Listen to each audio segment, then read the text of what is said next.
Hey, this is Vito here from GameZone, and I'm here with Inon Zur, the composer of all the music you're going to hear in Lord of the Rings, War in the North. I got it. Did I get it? I got it. All right. Yeah. It's a mouthful to get all that out. Inon Zur. I like it, though. Now, obviously, this is a very anticipated game. You got Lord of the Rings fans, you got computer game fans. How do you even begin to write the music for something as epic as a Lord of the Rings project like this?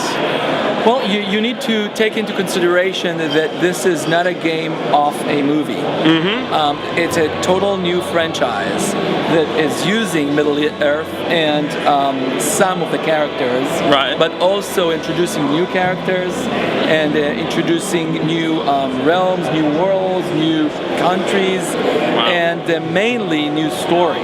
To get the story of Lord of the Rings, obviously Tolkien is no longer with us, right? But is this still a story that you think will resonate with the fans?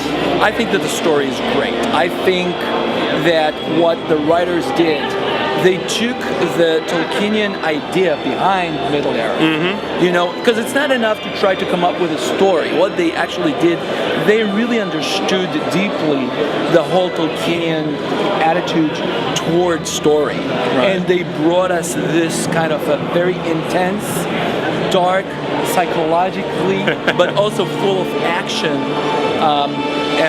story. And here, basically, we have the story about that actually starting from the bad guys. If you remember in the movies, actually starting from the good guys. Here, we're starting from the bad guys. And they're bringing, Sauron, who's the Dark Lord. You gotta give him something big. Exactly, but actually he's bringing Agendaur, and Agendaur is really a badass. He is really up to conquer the North. And our heroes, a dwarf, an elf, and a human noble, are on a mission to stop him. And basically they're all the time on the chase.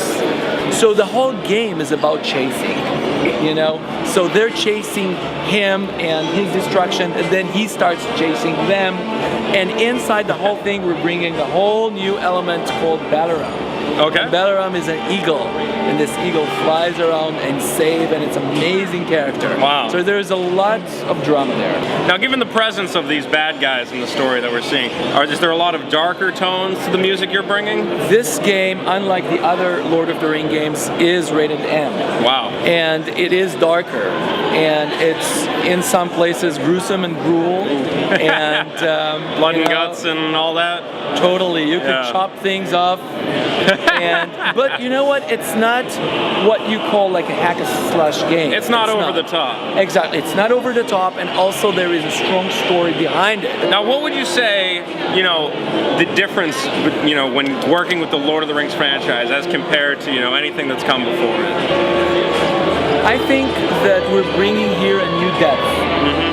Because this combination of a well-written story that took place over 100 years ago, and bringing it into the modern times of computer games gives it definitely another layer. There's a whole depth there, Yes, and so the music is more classical than usual.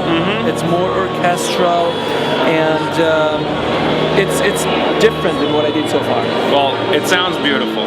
We just heard it. It's great sounding, and I think we're definitely looking forward to this game. If anything, it's going to have one of the best soundtracks I've ever heard.